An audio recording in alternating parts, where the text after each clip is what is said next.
We're going to start by creating a new project and we're going to call it Square and hit create.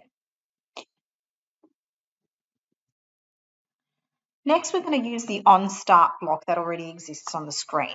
And what we're going to do is we're going to create a variable to place in the onStart block. And this one's going to be called Sprite. So this variable is the thing that's going to change, and it's going to be the sprite or the dot and the position of the dot.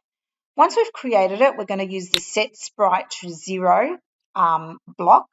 And then we're going to go into advanced to find the game blocks. And we're looking for a particular block which will basically tell the sprite where to start. So create sprite at X, Y. So give the sprite an address.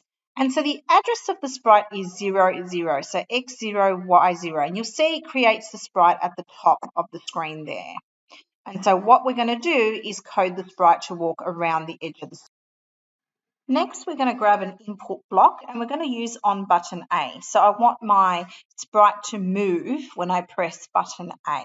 Okay, so once I've got that block, I'm going to have to go and find some more game blocks. And the one I'm looking for is move sprite by 1. And I'm going to place that in.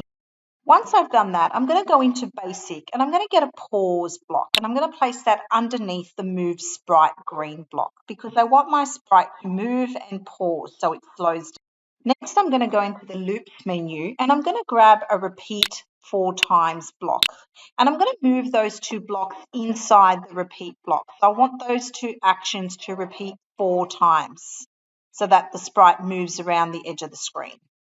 Next, I'm going to go back into my game block and I'm going to choose the block that allows my sprite to turn by a number of degrees.